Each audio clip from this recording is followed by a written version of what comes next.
बिस्मिल्लाहिर्रहमानिर्रहीम अस्सलाम वालेकुम। मुझे उम्मीद है मेरे तमाम व्यूअर्स बिल्कुल ठीक होंगे। आज अपने व्यूअर्स के साथ बहुत मज़ेदार ढाबा स्टाइल में फ्राई माश की दाल की रेसिपी शेयर करने वाली हूँ। ये पकाने में तो बहुत ही आसान है और कमाल की बनती है और सबसे बड़ी बात जल्दी बन जाती है। खड़ी खड़ी बनती है, घुलती नहीं है, एक दूसरे के साथ जुड़ती नहीं है। इसको अगर मक्खन के साथ सर्व किया जाए और साथ में रायता और सैलेड हो जाए तो क्या बात है। इसका जायका कभी नहीं भूल पाएंगे। फिर शुरू करते हैं। सबसे पहले 250 ग्राम यानी 1 पाव माश की दाल लेकर इसको साफ करके धोकर 10 मिनट के लिए भिगो दिया है। इससे ज्यादा नहीं भिगोना। पानी बॉयल होने के लिए पहले ही रख दिया था तो ये बॉयल हो चुका है। अब इसमें हाफ टी स्पून नमक, हाफ टी स्पून हल्दी डालकर भिगोई हुई दाल डाल देंगे और इसको 10 मिनट तक उबलने देना है और इसको फुल डन नहीं करना। इसमें एक कनी रखनी है। जब तक ये डन होती है दूसरी साइड पर एक कढ़ाई में हाफ कप ऑयल डालकर इसमें एक बड़ी प्याज फाइनली चॉप, 1 अदद दालचीनी का टुकड़ा, 6 अदद साबुत काली मिर्चें, 4 अदद लौंग, 1 बड़ी इलायची डालकर इसको स्टेयर करेंगे जब तक प्याज का कलर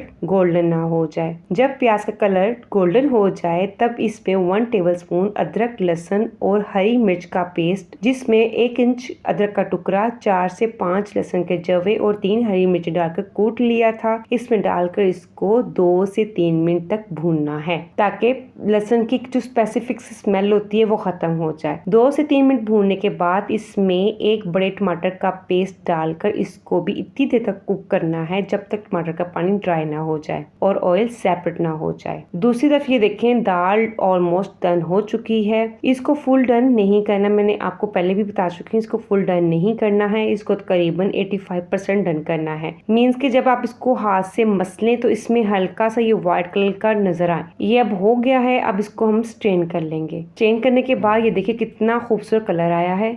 इसको एक साइड पर रख देंगे। अब दोबारा से मसाले की तरफ आ जाते हैं। ये देखिए इतनी देर में ऑयल भी सेपरेट हो चुका है। अब इसमें 1 टीस्पून लाल मिर्च का पाउडर, 1 टीस्पून नमक लेवल्ड या अपने जायके के मुताबिक, 1/4 टीस्पून हल्दी, हाफ टी स्पून धनिया पाउडर, हाफ टी स्पून जीरा पाउडर, 1/4 कप पानी डालकर मसालों को भून लेंगे। मसालों को भूनना बहुत जरूरी है। भुनाई नहीं होगी तो जायके में फर्क आ जाएगा। देसी फूड का टेस्ट जो होता है वो उसकी भुनाई पर ही होता है। कि देखिए ऑयल सेपरेट हो गया है तो इसमें उबली हुई दाल डाल देंगे और इसको मिक्स करेंगे। मिक्स करने के बाद इसमें 2 टेबलस्पून मक्खन भरकर, हाफ टी स्पून गरम मसाला पाउडर डालकर बिल्कुल लो फ्लेम यानी कि दम की आंच पर 10 से 15 मिनट के लिए रख देंगे। 10 से 15 मिनट के बाद ये देखिए इसको मिक्स करें। ये रेडी हो चुकी है। अब इसको डिश आउट करेंगे।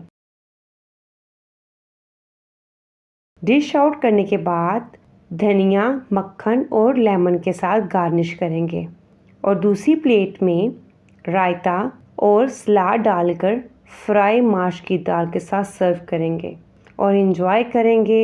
और मज़े को दुबाला करना हो तो साथ में तंदूरी रोटी हो जाए तो क्या बात है। रेसिपी पसंद आए तो लाइक शेयर ज़रूर कर दीजिएगा। अपना ख्याल रखें। अल्लाह हाफिज़।